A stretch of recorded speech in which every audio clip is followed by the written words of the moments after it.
ध्यानमूलं गुरुर्मूर्ति पूजामूलं गुरुपदं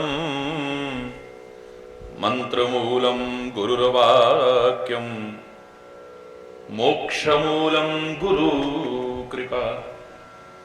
ओम शांति शांति शांति।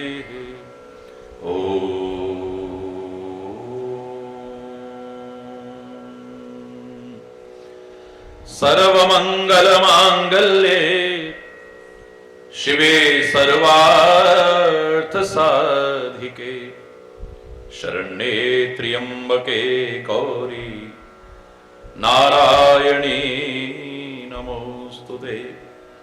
ओम शांति शांति शांति।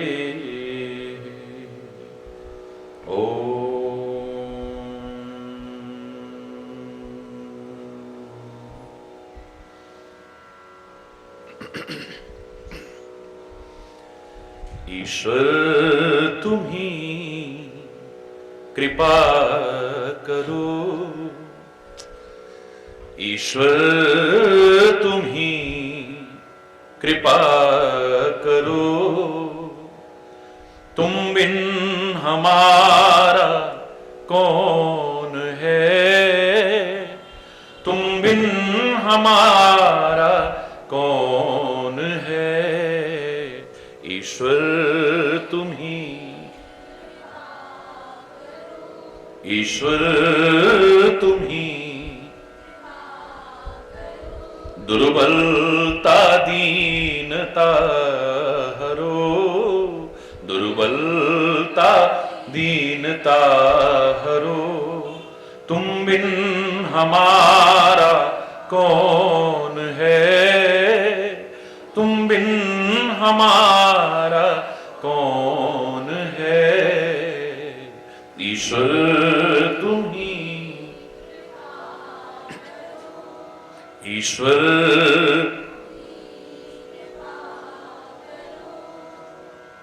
माता तू ही पिता, बंधु तू ही सखा, तू ही पिता बंधु तू ही सखा। केवल तुम्हारा आसरा, केवल तुम्हारा आसरा, तुम बिन हमारा कौन है, तुम बिन हमारा कौन है। ईश्वर तुम्ही,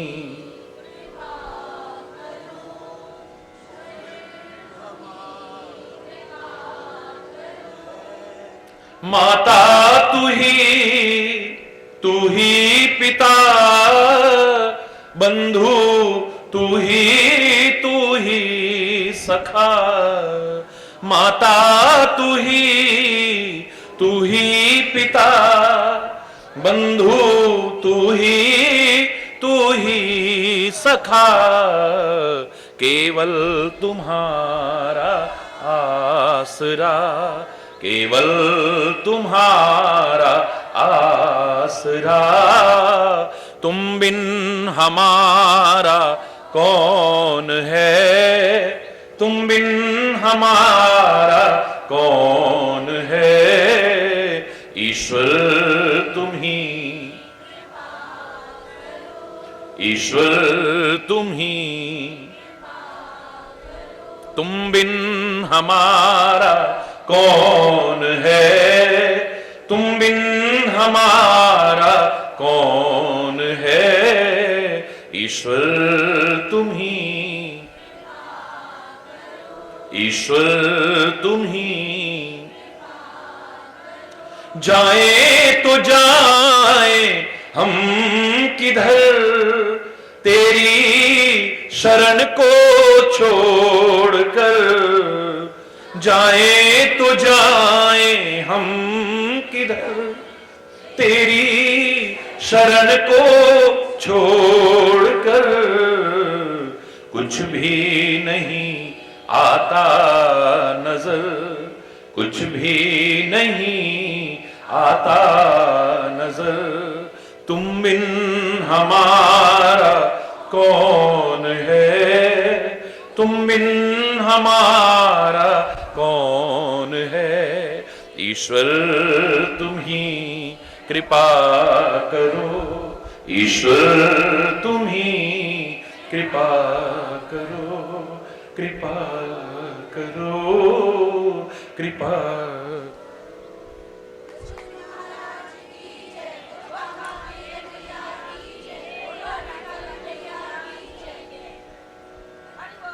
हरि बोल, हरि बोल।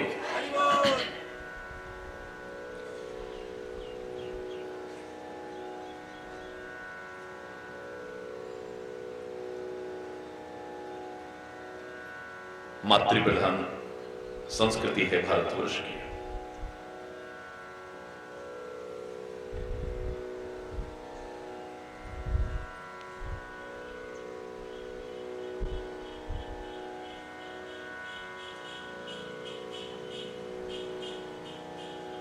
गौरवमयी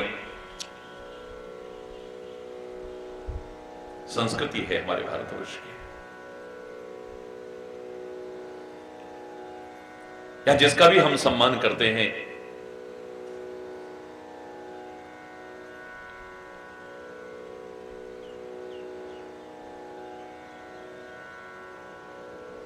सबसे ऊंचा अगर कोई सम्मान करते हैं तो मां शब्द जोड़ करके करते हैं।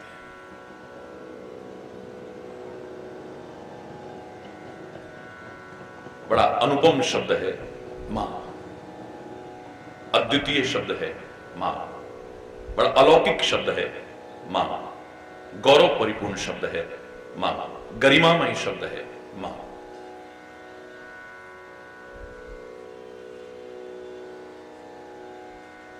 और जीवन को सही दिशा देने के लिए मैंने आपसे कहा कि एक मार्गदर्शन की आवश्यकता है। मार्गदर्शन का पहला शब्द भी मां है। और यह मात्र मेरा निजी अनुभव नहीं है, अकाट्य सिद्धांत है, सर्वसम्मत है। जिसके साथ भी मां शब्द जुड़ा है,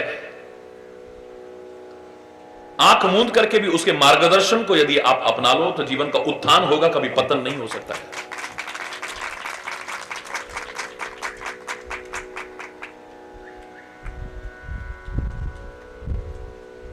चाहे वो भारत मां हो,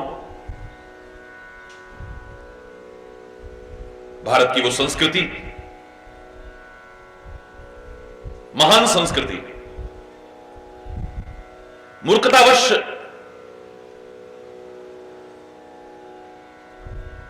सहज में प्राप्त जिस भारतीय संस्कृति को त्याग करके हम पाश्चात्य संस्कृति का अंधानुकरण कर रहे हैं।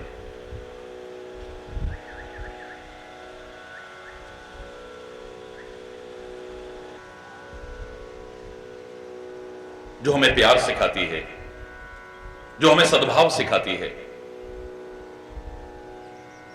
जो हमें एकता सिखाती है, जो हमें सौहार्द सिखाती है, जो आपसी मेलजोल सिखाती है, जो शांति का संदेश देती है, जीवन को ऊंचा उठाने का जो दिव्य चिंतन देती है, हमें उस भारतीय संस्कृति को अपने जीवन में यदि अपना लें, उससे मिलने वाले मार्गदर्शन को अपना लें, तो जीवन का कभी पतन नहीं हो सकता है, उत्थान होगा हमेशा।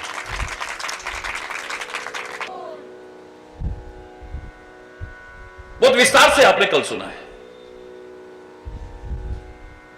और मैंने आपसे कहा था कि 3 तरह के लोग मुझे नजर आते हैं सारी दुनिया में देखे तो। एक प्रकृति के अनुसार जीवन जीते हैं, एक विकृति परिपूर्ण जीवन जीते हैं, और एक संस्कृति से परिपूर्ण जीवन जीते हैं।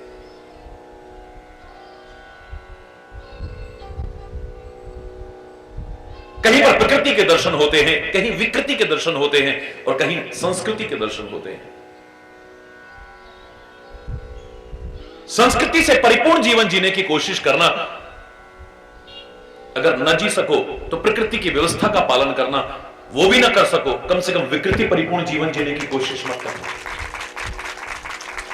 और मैंने आपको सरल शब्दों में कहा था, आप खुद पहचान कर सकते हो क्या है प्रकृति, क्या है विकृति और क्या है संस्कृति। खुद खाना ये प्रकृति है, किसी का छीन करके खाना या किसी को न खाने देना ये विकृति है, और किसी को खिला करके तब खाना ये मेरे देश की संस्कृति है। खुद जीना चाहते हो, बड़ी अच्छी बात है। मैं प्रार्थना करता हूं परमात्मा आपको बहुत दीर्घ जीवन दे, सुखी जीवन दे, समृद्ध और खुशहाल जीवन दे। जिए आप। हर व्यक्ति जीना चाहता है, प्राकृतिक व्यवस्था है। जन्म के साथ मृत्यु अवश्यंभावी है, लेकिन कोई मृत्यु की तरफ ध्यान नहीं देता है जल्दी से। सामान 100 वर्ष का, पल की खबर नहीं, ध्यान ही नहीं जाता है। दुनिया का महानतम आश्चर्य है व्यक्ति को अपनी मृत्यु का एहसास नहीं है। महानतम आश्चर्य है ये। अपनी आंखों से सबको जाते देख रहा है, अपने सगे संबंधियों को जाते देख रहा है, अपने इष्ट मित्रों को जाते देख रहा है, दुनिया के लोगों को जाते देख रहा है, लेकिन इसे अपनी मौत का एहसास नहीं है। किसी महापुरुष ने तो कहा था, 2 बातन को याद रख, जो चाहे कल्याण, नारायण एक मौत को, दूजे श्री भगवान। ये 2 बात याद रहेंगी तो कभी गलत कर ही नहीं सकता है। तेरे से कभी गलती नहीं होगी कि एक दिन मैंने भी जाना है। भगवान को याद रख और मृत्यु को याद रख, तो गलत नहीं करेगा। तो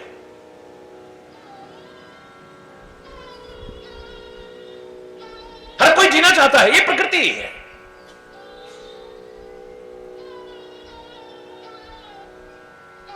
लेकिन किसी को जीने ना देना या किसी की लाशों पर पैर रख करके जीना, ये क्या है बोलो? ये खुद बता सकते हो आप, बोलो ना। ये विकृति है। नशीली दवाओं का सेवन करा के लोगों के घरों के चिराग बुझा रहे हैं, अपने घर में चिराग जलाएं, ये क्या है? नकली दवाइयां बेच रहे हैं, मिलावटी खानपान का सामान बेच रहे हैं, लोग बीमार हो रहे हैं, मर रहे हैं उनकी वजह से, लेकिन अपने जेब भर रहे हैं। डॉक्टर तो भगवान का रूप है, अच्छा डॉक्टर बन गया है, बहुत कुशल डॉक्टर है, लेकिन थोड़े से लालच में आकर के किडनियां निकाल ले रहा है ऑपरेशन के बहाने। थोड़े से लालच में आकर के जो आवश्यक नहीं है वो भी टेस्ट बता दे रहा है, कमीशन मिलेगा। थोड़े से लालच में आकर के आवश्यक नहीं है अब हॉस्पिटल में रखना, लेकिन बिल और बढ़ जाएगा, 2-4 दिन और रख ले रहा है। क्या है? क्या ये विकृति परिपूर्ण जीवन नहीं है?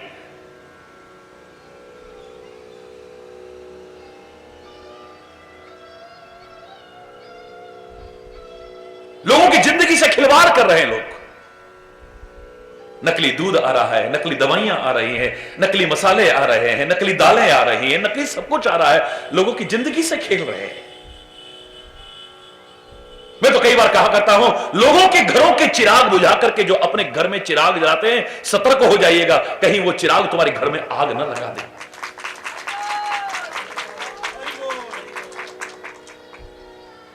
तुम खुद जीना चाहते हो, मेरा कोई विरोध नहीं है, जियो, भगवान तुम्हें लंबा जीवन दे, सुखी जीवन दे, लेकिन दूसरों की लाशों पर पैर रख करके नहीं। इससे तो मर जाना कहीं बेहतर है।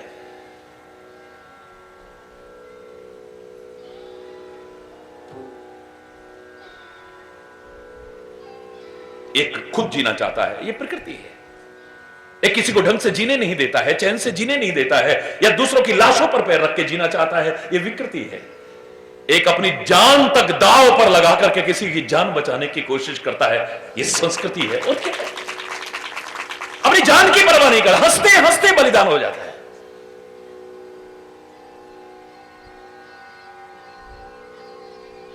हंसते हंसते सारी यातनाओं को झेल लेता है, कष्टों को झेल लेता है, पर दूसरे को सुख मिल जाए, दूसरे की जिंदगी बच जाए, बस इसके लिए खाली अपनी जिंदगी तक को दांव पर लगा देता है।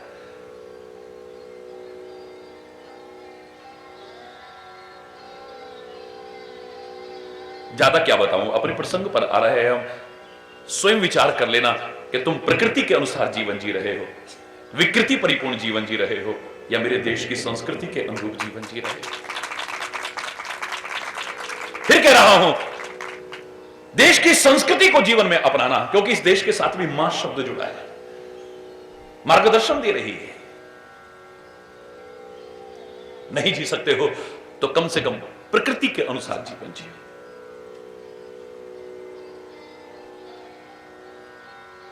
प्रकृति भी मां है तुम्हारी,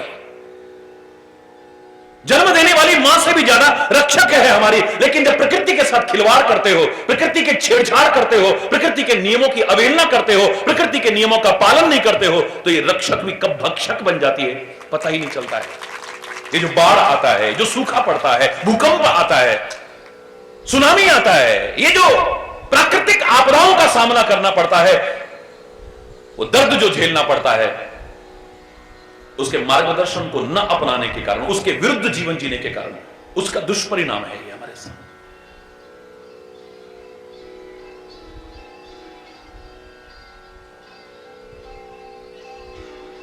मैं तो एक बार कह रहा था आपसे, याद करिए आप, किसी बच्चे ने पूछा था, महाराज जी ये बार बार हाथ उठवाते हैं हर जगह पे लोग, कोई जय जय श्री राधे, कोई हर हर महादेव, कोई कुछ करके, कोई हाथ क्यों उठवाते हैं ऊपर? मैंने कहा पहला तो भाव मुझे लगा था कि सरेंडर कर रहे हैं, आत्मसमर्पण कर रहे हैं। लोग गुंडों के सामने करते हैं, लुटेरों के सामने करते हैं, लुच्चे लफंगों के सामने करते हैं। जब वो पिस्टल रख दे, चाकू का नोक हमारे सीने पर रख दे, या बंदूक की नाल रख दे, हम सब, लेकिन हम गुंडों के सामने नहीं कर रहे, लुच्चे लफंगों के सामने नहीं कर रहे, डकैतों के सामने नहीं कर रहे, बदमाशों के सामने नहीं कर रहे। हम तो परमात्मा के सामने आत्मसमर्पण कर रहे हैं। ऐ परमात्मा, समर्पित है तेरे कुछ। लेकिन दूसरा भाव मानव मात्र के लिए बहुत ही सुंदर प्रेरणा देता हुआ था, जो मेरे मन में आया।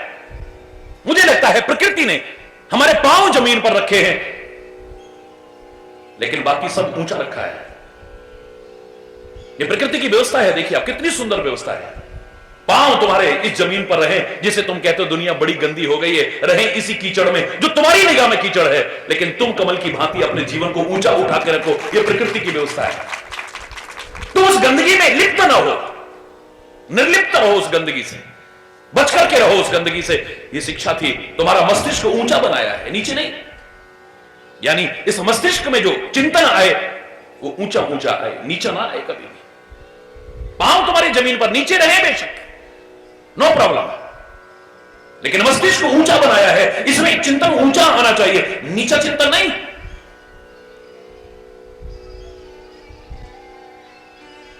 तुम्हारी आंखें ऊंची बनाई हैं, इससे सबसे ऊपर वाले को देखने की या ऊंचा ऊंचा उत्कृष्ट देखने की कोशिश करना, इससे नीचा देखने की कोशिश मत करना कभी। जो तुम्हारे जीवन को नीचे की ओर ले जाए, पतन की ओर ले जाए, अधोगामी बना दे, ऐसा देखने की कोशिश मत करना इन आंखों से।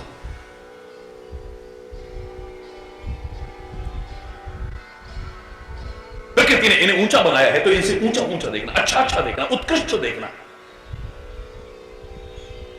पांव तुम्हारे जमीन पर है, प्रकृति की व्यवस्था है, लेकिन कान तुम्हारे ऊंचे हैं। इन कानों से ऊंचा चिंतन सुनना, बहरे बनकर के ऊंचा सुनने वाला नहीं, ऊंचा ऊंचा यानी बहुत ऊंची ऊंची बातें, निकृष्ट नहीं, उत्कृष्ट बातें सुनने की कोशिश करना। और वो जब ऊंचे लोगों की संगति करोगे तभी सुनाई देंगी, नीचे लोगों की संगति करके नहीं। नीचे लोगों की जब संगति करोगे ना, तो नीची बातें ही सुनाई देंगी। अपनी भी बुद्धि खराब करोगे, औरों की भी बुद्धि खराब करोगे। गंदा चिंतन ही आएगा, नीचा चिंतन ही आएगा, अपना जीवन भी गिराओगे, औरों का भी जीवन गिराओगे। मस्तिष्क को ऊंचा बनाया है, ऊंचा चिंतन लाना। आंखें ऊंची बनाई हैं, इससे उत्कृष्ट देखना, अच्छा देखना। कान ऊंचे बनाए हैं, इनसे अच्छा सुनने की कोशिश करना। भद्रम कर्णे भी शृणुयाम देवा, भद्र भद्र सुनना, अच्छा अच्छा सुनना। नासिका तुम्हारी ऊंची बनाई है, इससे अच्छी गंध, ऊंची गंध लेना, नीची गंध मत लेना। चाहे तुम खुद नशा करो या नशेबाजों की संगति में रहो, नीची गंध लेनी पड़ेगी, दुर्गंध लेनी पड़ेगी तुम्हें।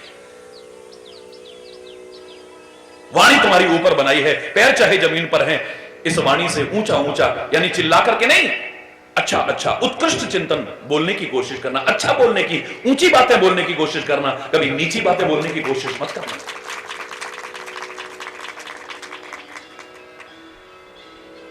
पैर तुम्हारे जमीन पर हैं, लेकिन हृदय तुम्हारा ऊंचा बनाया है।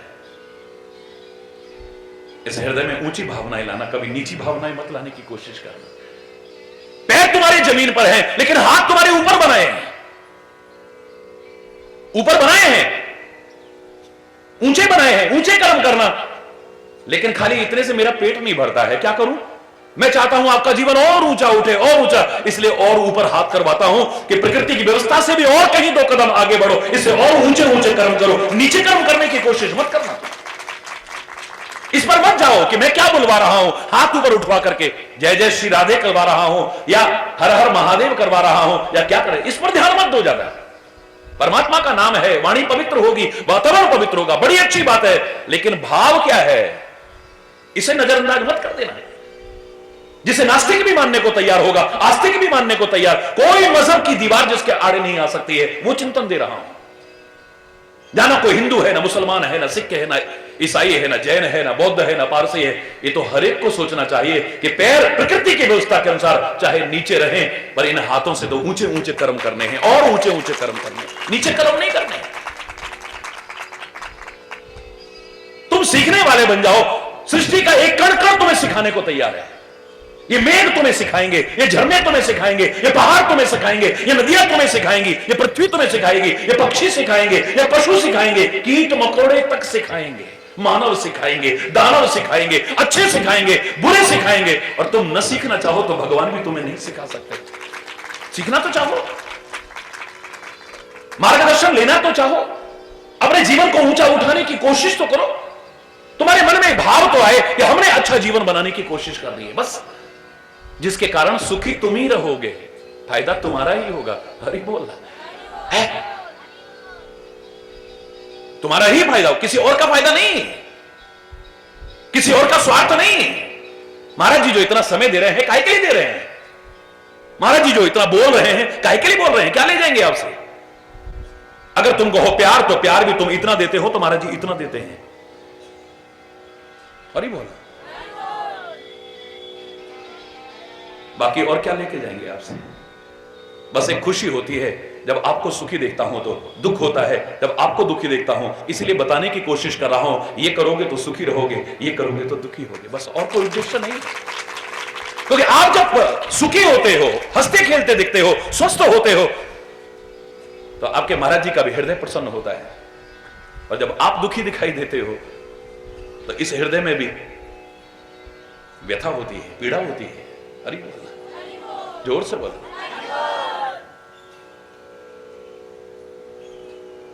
खास तौर से मैंने जो प्रसंग शुरू किया है कि मां शब्द जिसके साथ भी जुड़ा है, वो मार्गदर्शन दे रहा है। भारत मां को देख लो, पृथ्वी माता का बहुत विस्तार से आपको बताया, गीता मां का बताया आपको, कितना महान संदेश दे रही है। इतने भ्रम में तुम जी रहे हो, सोए हो, हमारी तो किस्मत सोई है, हमारी तो किस्मत। इसको जगाने के लिए नग पहनने की जरूरत नहीं है। इसको जगाने के लिए किसी ढोंगी पाखंडी की चौखट पर नाक रगड़ने की आवश्यकता नहीं है। इसको जगाने के लिए ज्योतिष का सहारा लेने के, ज्योतिष का अपना महत्व होगा, लेकिन इसको जगाने के लिए ज्योतिष का सहारा लेने की आवश्यकता नहीं है। कोई तंत्र मंत्र का सहारा लेने की आवश्यकता नहीं है। ऐ मानव, तू जाग जा, तेरी किस्मत सोई हुई जाग जाएगी। तू उठ जा। हरि बोलना, तेरी किस्मत जाग जाएगी, उठ जाएगी तेरी किस्मत, सोई नहीं रहेगी। फिर खुशनसीब हो जाएगा तू, सौभाग्यशाली बन जाएगा तू, अभागा नहीं रहेगा फिर। हरि बोल। एक प्रभात हुई है, बड़े आश्चर्य की बात है। रात्रि तो सुलाती है, लेकिन नवरात्रि तुम्हें जगाती है। देखो, रात्रि, ये नवरात्रि एक ऐसी रात्रि है जो तुम्हें जगाती है। जागो तुम। इसलिए जगह जगह जागरण होते हैं, जिसका अपभ्रंश पहाड़ में जागर कह देते हो।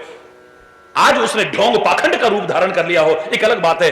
तात्पर्य यह था कि जागो और भगवान का नाम लो, अच्छी प्रेरणा लो, अच्छा संदेश लो, सारे परिवार के लोग मिल बैठ करके एकता का भाव लाओ, क्योंकि तब तक पूजा पाठ अधूरा माना जाता था जब तक पूरा परिवार नहीं आता था। क्यों? अब जब आपस में लड़ोगे, झगड़ोगे, विरोध रखोगे तो इकट्ठे हो सकोगे? बोलो, कितना सुंदर भाव था, कितना सुंदर कि जागो।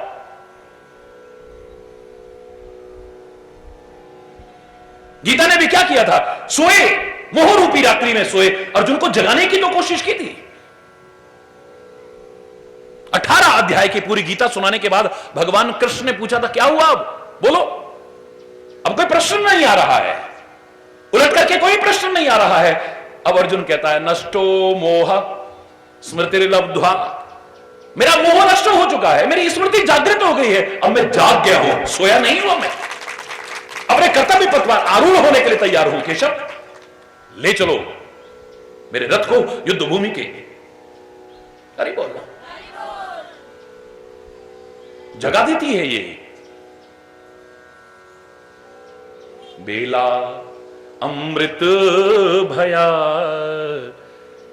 आलसी सो रहा बन अभागा, साथी सारे जगे तू न जागा। जब तक नहीं जागा तभी तक अभागा है, जब जाग गया तो सौभाग्यशाली बनेगा, अभागा नहीं बनेगा। ये अमृत बेला आया है, अमृत बेला, जहां अमृत वाणी, कहते हो ना अमृत में प्रवचन हो रहे हैं, अमृत वाणी सुनने को मिल रही है। क्या मतलब है? एक तो जो तुम्हारी मृत्यु के भय को समाप्त कर दे, तुम्हें जिंदगी की ओर आगे बढ़ाए दे।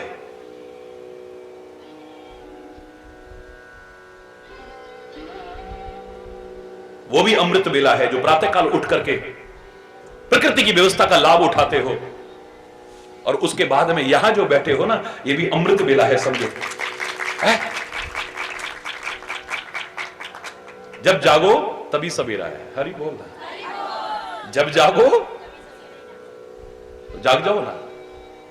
अब तो बेला अमृत हो गया है। बेला अमृत भया, पर आलसी सो रहा बन अभागा, साथी सारे जगे तू न जागा। बेला अमृत भया, आलसी सो रहा बन अभागा, साथी सारे जगे तू न। झोलियां भर रहे भाग वाले,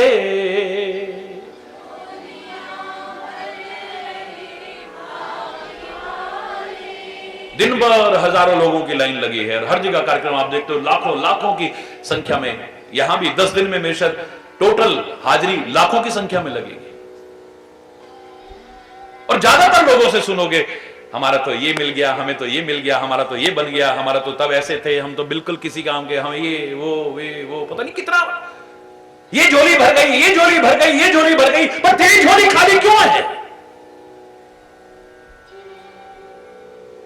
तेरे प्रश्न करने से पहले मैं पूछ रहा हूं, करोड़ों लोगों की झोली भर जाए, तेरी झोली खाली क्यों है? भगवान को दोष देने से पहले, गुरु को दोष देने से पहले, अपने भाग्य को दोष देने से पहले, समय से दोष देने को पहले, एक बार अपनी कमी को खोज ले, उसे दूर कर ले, तेरी भी झोली भर जाए। हरि बोल।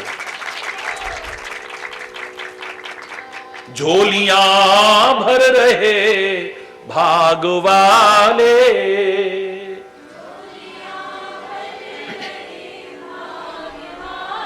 लाखों पतितों ने जीवन संभाले,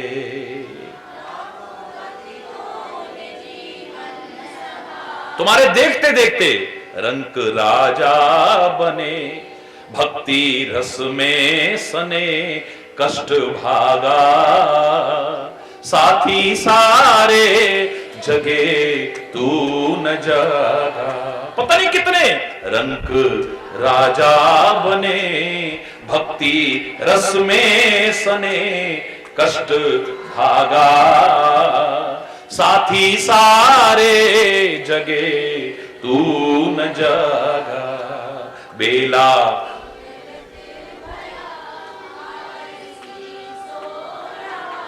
बन अभागा,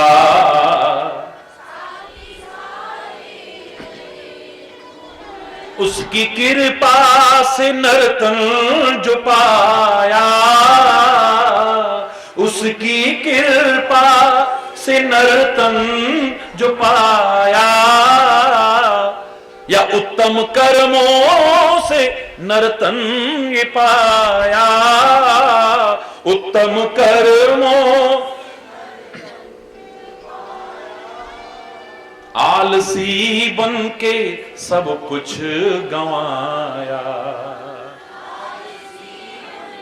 भगवान ने जिसको भी जबान दी है, सारे बोलिए, आलसी बन के सब कुछ गंवाया।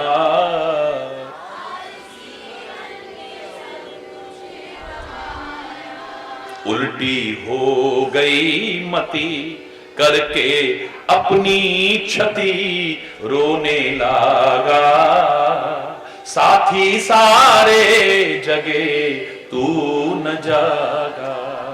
उल्टी हो गई मति करके अपनी क्षति रोने लगा, साथी सारे जगे तू न जागा। बेला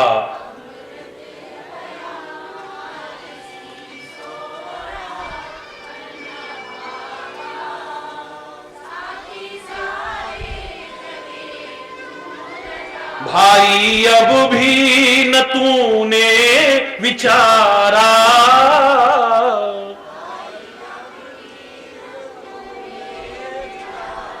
बहनों अब भी न तुमने विचारा।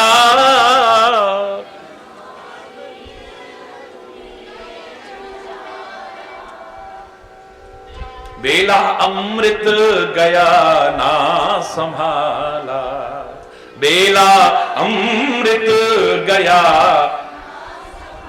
ये यूं ही ना निकल जाए, मौका जो सौभाग्य से मिला है, ये परम सौभाग्य में हमारे जीवन को बदल के दिखाए, यूं ही हमारे हाथ से न छूट जाए। बेला अमृत गया ना संभाला, बेला अमृत गया ना संभाला। हंस का रूप था गदला पानी पिया बन के कागा, साथी सारे जगे तू न जगा।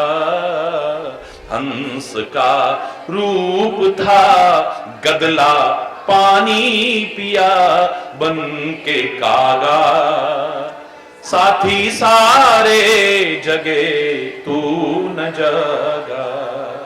बेला अमृत भया आलसी सो रहा बन अभागा।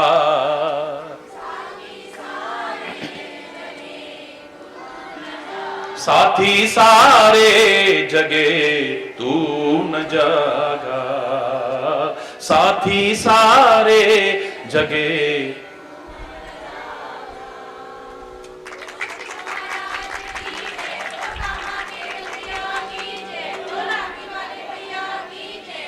हरि बोल, और जोर से बोलो।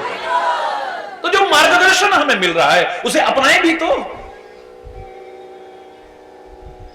सोए ना रहे हम, जागने की कोशिश तो करें एक बार।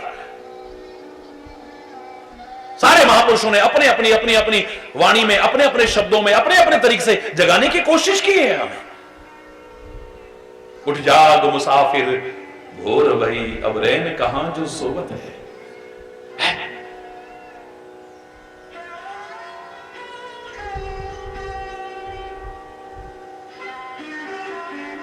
जाग रे नर जाग रे, क्यों सोया गफलत का मारा। अपने अपने शब्दों में सबने कहा है। तेरी गठरी में लागे चोर, मुसाफिर जाग जरा। तेरे को पता ही नहीं लग रहा, सब कुछ लूटता जा रहा है तेरा। उठ फरीदा सुत्या, पंजाब में भी कहा है। अरे जागो तू। अगर तू जागा तो अभागा नहीं रहेगा। और हर एक ने जगाने की कोशिश की है। याद करो, आज से 28-30 वर्ष पहले हिंदुस्तान की पैदल यात्रा में एक व्यक्ति ने मेरे से प्रश्न किया था, याद करिए, कि महाराज जी बहुत पुरानी बात है, ये संत महापुरुष आते ना, खुद तो चौकियों पे बैठ जाते हैं, हमें जमीन पे बैठाते हैं। ऐसा ही था कोई प्रवृत्ति का व्यक्ति, हर तरह के लोग आते हैं। तो मैंने कहा भाई साहब, आपका सम्मान कम कहां करा है? आपका सम्मान और बढ़ता है। ले। अरे मैंने कहा आप जमीन पर बैठे हो, आप तो जमींदार हो, वो चौकी पर बैठे हो तो चौकीदार हैं। और काम भी खाली नाम नहीं है, काम भी तो वही है, जागते रहो, जागते रहो, जागते। क्यों? संतों का काम ये नहीं? महापुरुषों का काम यही नहीं है? सदगुरु का काम यही नहीं है? और मैं तो कहूं परमात्मा भी चाहे अवतार लेकर के आते हैं, कितने भी लोग कारण बताएं, पर एक प्रमुख कारण संसार के लोगों को जगाना है।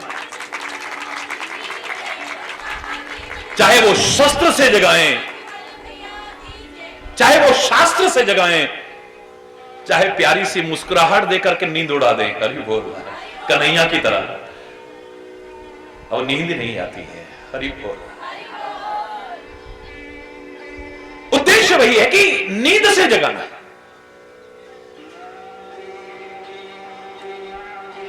मार्गदर्शन अपना ही तो सही है।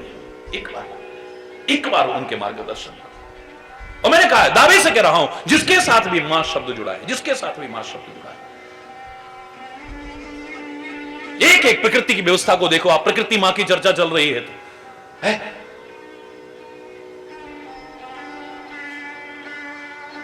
हमारी जीव कोमल है, हमारे दांत कठोर है। क्या प्राकृतिक व्यवस्था है देखिए। बहुत सारी शिक्षाएं दी थी मैंने, लेकिन एक ये भी तो दी थी कि कठोरता ज्यादा देर नहीं रहती है, कोमलता चिरस्थायी रहती है। अपने अंदर कठोरता मत आने दो, अपने अंदर की कोमलता को खत्म मत होने दो। अगर कोमलता खत्म हो गई तो तुम्हारे खत्म होने की संभावनाएं ज्यादा बढ़ जाएंगी, याद रखना। इन दांत और जीव को देखने के बाद प्रकृति की व्यवस्था को समझो। जीव जब पैदा हुए थे तब भी हमारे अंदर थी, और जब यह शरीर नहीं रहेगा तब भी रहेगी। दांत बाद में आते हैं और पहले चले जाते हैं। हरि बोल। पैदा होने के बाद आते हैं और मरने से पहले ही। क्यों? बाद में आने वाला पहले चला गया और पहले आने वाला अंत तक रहा। क्यों? लाख कारण बताते रहना, लेकिन एक प्रकृति की व्यवस्था का कारण यही हो सकता है कि दांत कठोर है, कठोरता जल्दी नष्ट हो जाती है, और जीव कोमल है, कोमलता चिरस्थायी रहती है। तुम अपने अंदर की कोमलता को खत्म मत होने दो। दूसरा कठोर है, उसे रहने दो। फिर तुम्हारी क्या विशेषता है? अगर दुष्ट अपनी दुष्टता न छोड़े और संत अपनी संतता छोड़ दे, एक बुरा व्यक्ति अपनी बुराई न छोड़े और अच्छा व्यक्ति अपनी अच्छाई छोड़ दे, एक कठोर व्यक्ति अपनी कठोरता न छोड़े और तुम कोमल होते हुए अपनी कोमलता का परित्याग कर दो।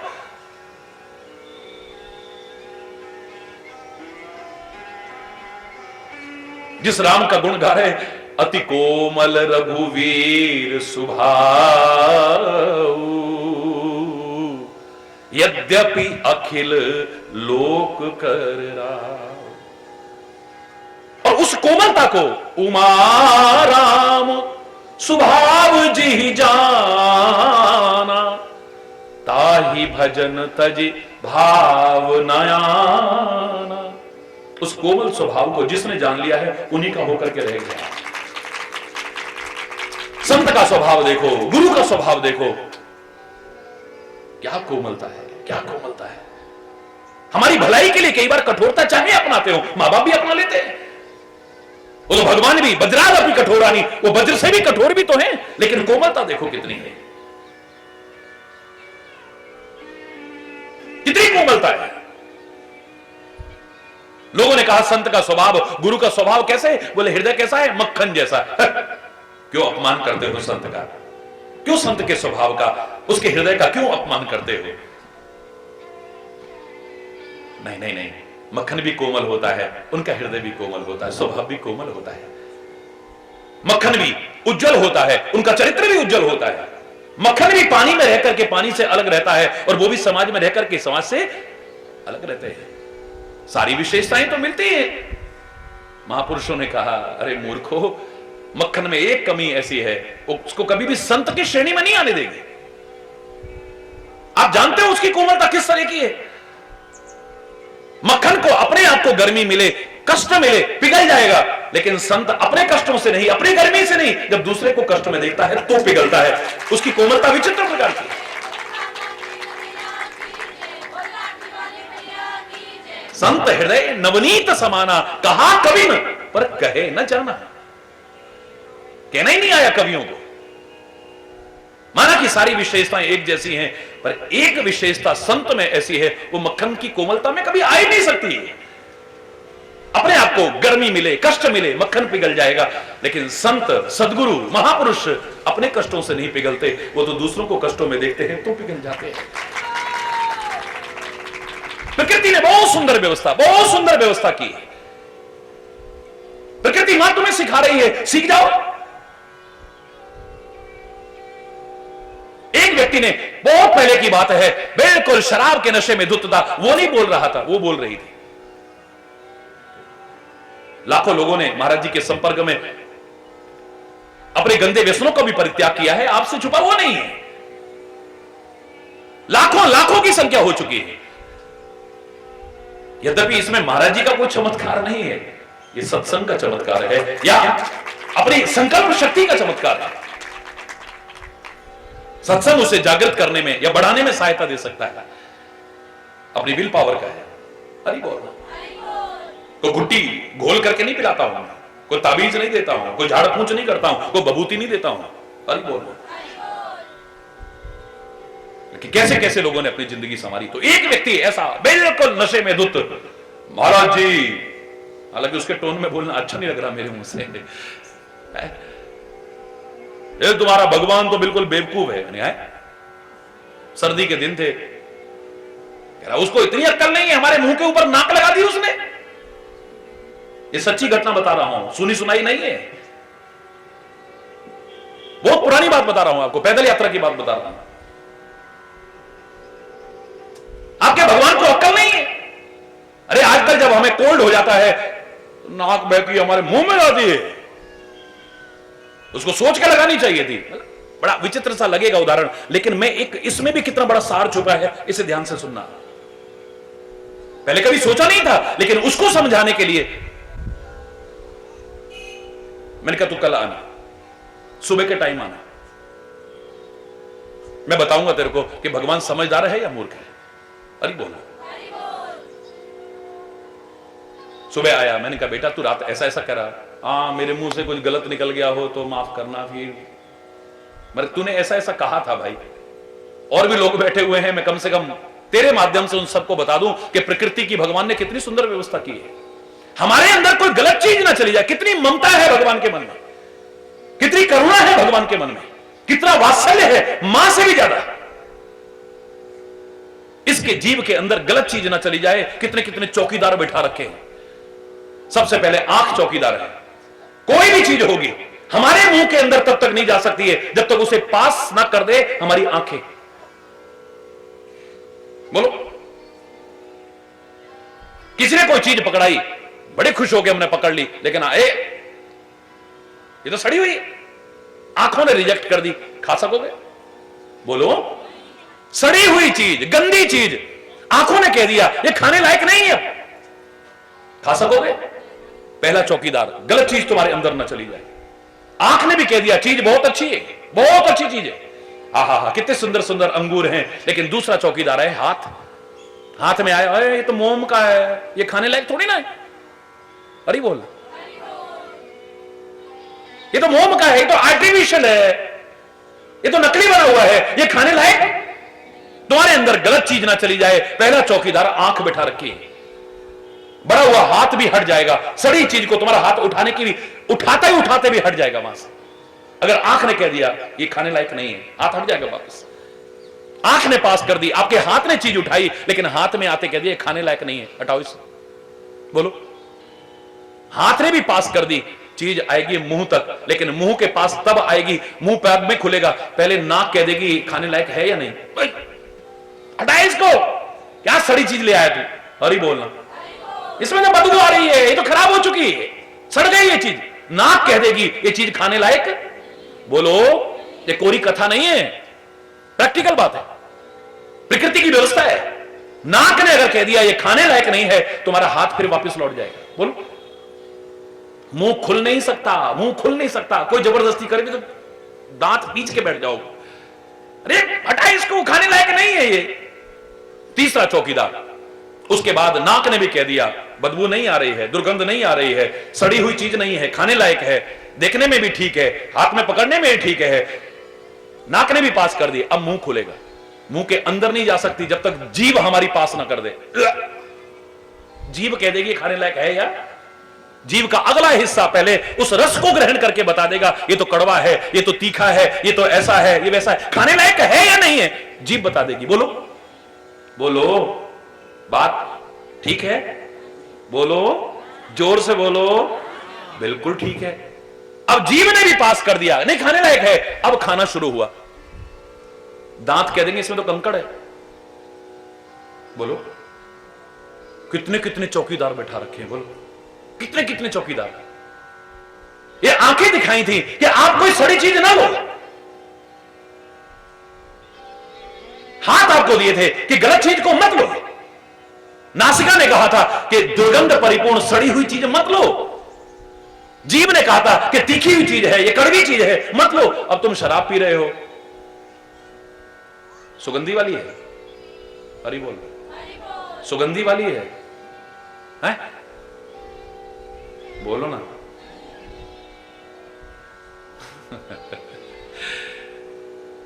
जीभ क्या कहेगी, हाँ हाँ बहुत मीठी है ये तो कहेगी, नाक कहेगी बहुत खुशबू आ रही है इसमें। अब फिर भी ले तो तू मूर्ख हो सकता है, भगवान मूर्ख नहीं है, विचार कर ले। भगवान ने, प्रकृति ने तो कितनी सुंदर व्यवस्था की है, तेरे अंदर को गलत चीज ना चली जाए, कितनी सुंदर व्यवस्था की, तूने सीखा ही नहीं कभी।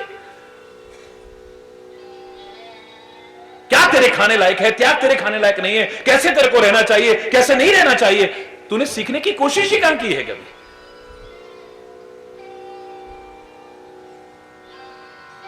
जिसके साथ भी मां शब्द जुड़ा है, अगर उसका मार्गदर्शन अपना लो तुम्हारी जिंदगी समझ जाएगी।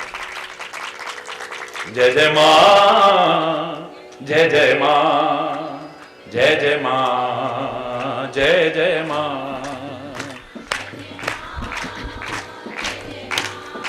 ऊपर करके जय जय मां, जय जय मां, जय जय मां, जय जय मां।